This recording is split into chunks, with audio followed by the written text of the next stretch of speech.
In this video, we are going to continue to study concurrency libraries in Rust by looking at what is called parking lot. Parking lot provides a few very basic concurrency libraries, including Mutex, conditional variables, and read-write-lock. It provides a lot of many other features, but here we only study the three. So here is a representative example of the use of Mutexes.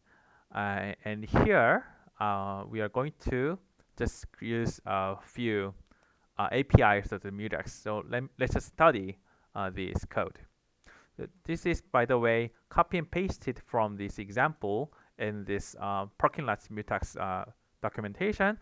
So if you are not aware of something I mentioned, please read this document and ask questions. Okay, we are first creating a mutex protected value. Here, 0 is the value that will be protected by a mutex. And it is wrapped by a mutex and then wrapped by an arc. We just learned in the previous video. So basically, the purpose of these two are a little bit different. When you wrap a mutex inside, when you wrap a value inside a mutex, then it allows you to mutably access the underlying data with only immutable references. So you are requiring, when accessing the internal data, you need to acquire a lock. So this acquisition of a lock is exclusive by implementation of the mutex. That's the reason why you can only access the underlying data mutably only when you have immutable references. So all the accesses are somehow interleaved by the working of the internal locks. When you acquire a lock, no other threads can access the internal data. That's the reason why it is safe to access the underlying data mutably using only shared references. Okay, and this mutex allows mutable accesses to data with only shared references. But the purpose of this arc is that these shared references can be copied when it is wrapped with arc. Because it is reference counted.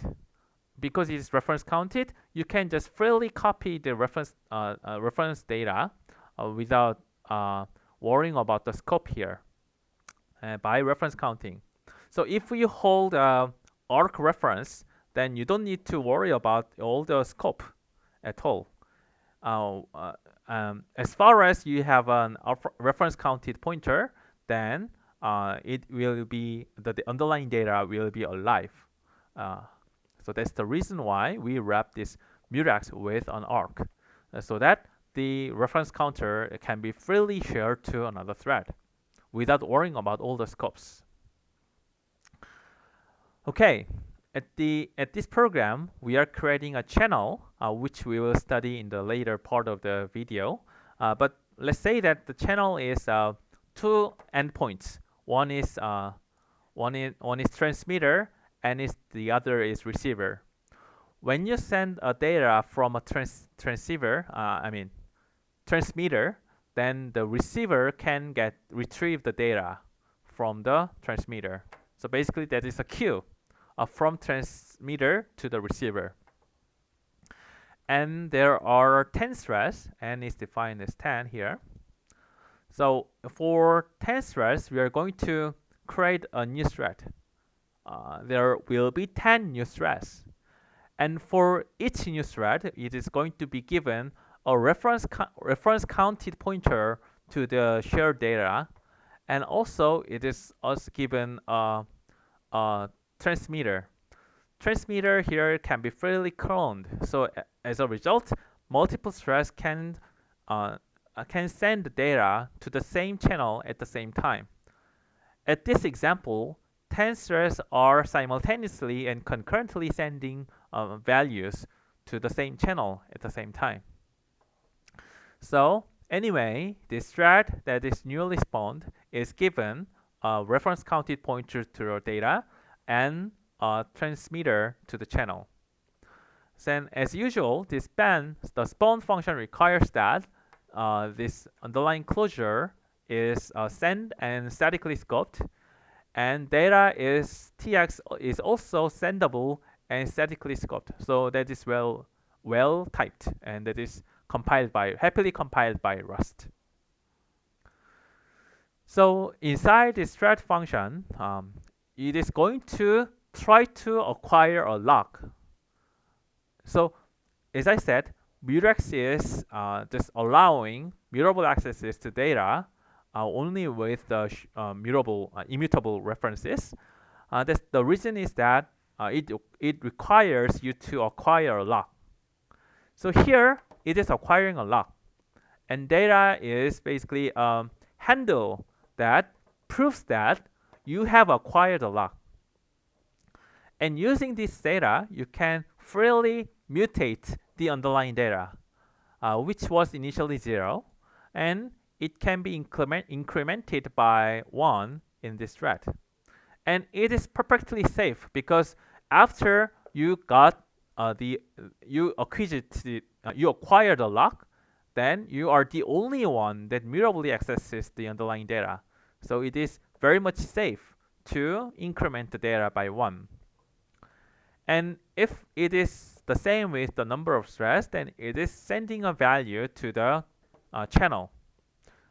It is a very simple program. You have 10 threads, and each thread is incrementing the underlying data by 1 after acquiring a lock. And then the last thread that incremented the value is sending a value to the channel. And here, in the main thread, it is going to receive the value that is sent by only one thread, the last thread. The last thread sent the value, and the main thread receives the value here. What is interesting about this Mutex API is that at the end of this scope, when data is dropped, the data is basically a proof that you acquired a lock. And when this proof is dropped at the end of this scope, the lock is automatically released. And as a result, another thread can acquire the underlying data lock afterwards. So it is automatically guaranteed, as we discussed in the previous lecture, that this lock guard is automatically released here. So that's the benefit of the API of this Mutex over other languages. And as we discussed in the previous lecture, it is quite guaranteed that the underlying data pointer should not be leaked in the Rust, because when the reference to the underlying data is leaked, then the Rust compiler will automatically detect the leak and reject the compilation. So as a result, this data is 100% safely protected by this lock. Specifically in this case, it is perfectly safely protected by this Mutex here. So this is the purpose of the Mutex. Mutex is a little bit different from spinlock in that spinlock does not block the thread. It just loops and see if the lock is acquirable. And if it is acquirable, it does that. But on the other hand, in Mutex, when you cannot acquire the lock because lock is already held by another thread, then it is going to sleep. So it is basically the main difference between spinlock and Mutex. Okay, so we learned the first API of this parking lot, which is Mutex. And if you want to know more APIs, please read this document. This page has a link to the Mutex, and you can go to this docs.rs, and here you can see the examples and all the explanations here. It actually provides much more APIs than I just described in this short video, but most of them is very useful for very specific use cases. But for now, let's just learn very few basic APIs of this Mutex, which is creation of a new Mutex and its use of arc Mutex pattern here, and also the lock here, that is for accessing the internal data mutably. Okay, the second API we will learn from parking lot is a conditional variable here. So conditional variable is basically, let's read this. Represents the ability to block a thread such that it consumes no CPU time while waiting for an event to occur. So conditional variable is basically waiting for event or condition to occur. It is a variable that is waiting for the condition to occur. So let's see the example here. Examples tells a lot more about this conditional variable than the explanation, I think. Okay, before using a conditional variable, there should be a mutex. So it is almost always the case. Conditional variable is always associated with a mutex. And here, let's see, this mutex is associated with a conditional variable. Okay, and this is paired. And you're going to spawn a thread. And inside this thread, you are going to acquire a lock whose name is started. And you in this thread, you're going to set the started variable as true. Okay, something is started, and that is signified by the fact that the underlying value here, started, is assigned with true. It was originally false, now it is true. So this is the condition that the conditional variable wants to wait for. It is the event that is waited for. And that's the reason why here we are going to notify all those who are waiting for this conditional variable. Notify, it is going to notify one of the waiters for this conditional variable. On the other end, in this main thread, it is going to acquire a lock and see if it is started. If it is started, it is very much okay, and we don't need to worry about the conditional variable and the mutex at all. Oh, it started, and we can do interesting things. But otherwise, if it is not yet started, we have to wait for this another thread has started the event. So we're going to wait it. And at this time, we are going to give a mutable reference to the lock guard to the this API wait. So the semantics of this conditional variable is that when you start waiting for event, then you're going to give a lock guard and its mutable reference, and automatically at the beginning of this function, this lock is released automatically.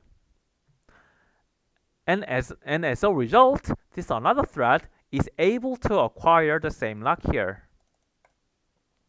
Okay, and now it is true and it is notified. And at the end of this function, this lock guard for this lock, which is reading started, is automatically released. And okay, now after the started lock is released, then this thread can investigate whether it can wake up. It first sees if conditional variable is notified. It is notified here, so it is able to wake up. The event has arrived, so I am happy to wake up. And at the same time, it should investigate that it is able to acquire the same lock again. So at the beginning of this wait, the lock is automatically released. And at the end of this wait, the same lock should be automatically acquired. So that's the meaning of this API, the semantics of this API. And if that happens, you know that, oh, I was notified to wake up, and as a result, it is guaranteed that the started variable should be true after I waited. And as a result, we can establish the invariant that at this line, after you checked whether the start is true or you waited for the condition, then it is guaranteed that the other thread has already notify the starting of the event. Started is already set to true before this line. Regardless of whether you read true or false at this line, after waiting up, you are quite guaranteed that the started variable is true because you're notified by here. Okay, that is basically the use case of conditional variable, waiting for an interesting event to happen.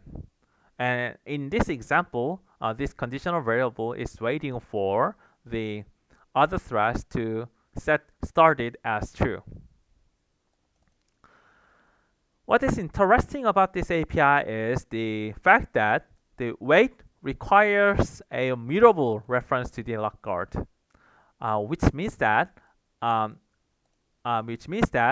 the lock will be automatically released and acquired, and as a result, there can be an intervening acquired lock of the other threads. Other threads may interfere with it in between, and it can change the variable.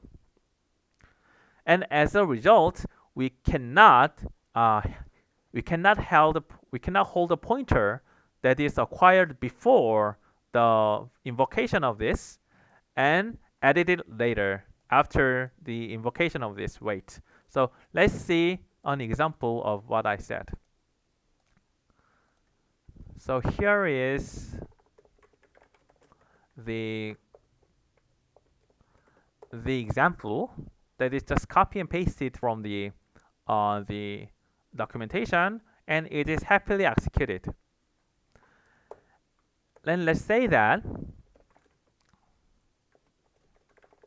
we get the reference to the started here.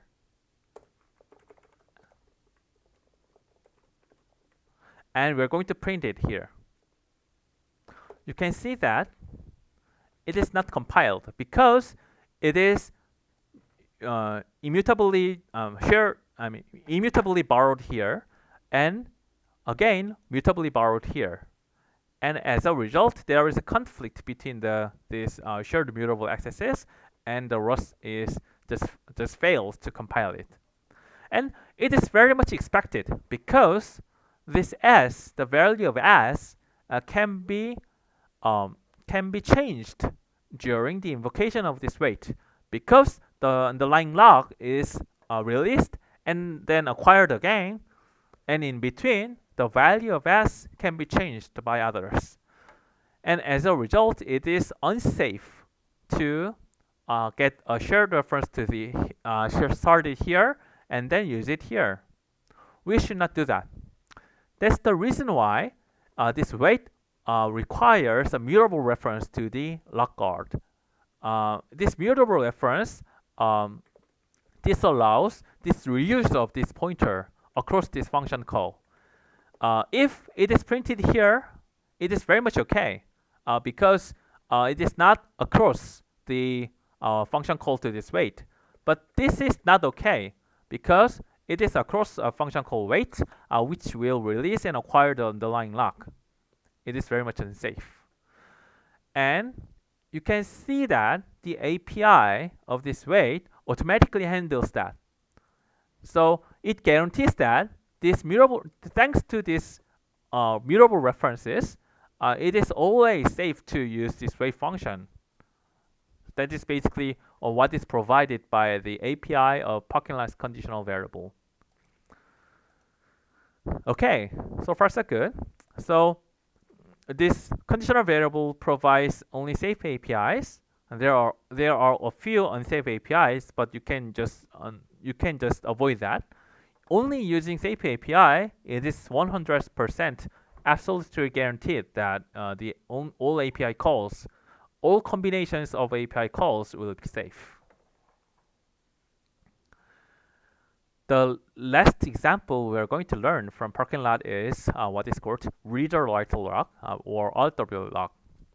That means that you can acquire a lock only for reads, or you can acquire a lock also for writes. So it's very much similar to Mutex, but it provides a reader-writer asymmetric APIs. So here's an example. You can create a reader-writer log here, and you can acquire a log for multiple times, but only for reads. It is also very much safe because they are all reading the data, underlying data, and it is safe for multiple agents to read the same data at the same time. It is guaranteed by the API. But on the other hand, only one thread can acquire a log with write accesses. So here, if you acquire the log using a write access, then you can write to it, but you can be the only one that hold a log. So there's a symmetry. When you only need reading the data, then you acquire the log with read access, and you need to write the value, then you acquire a log using the write accesses.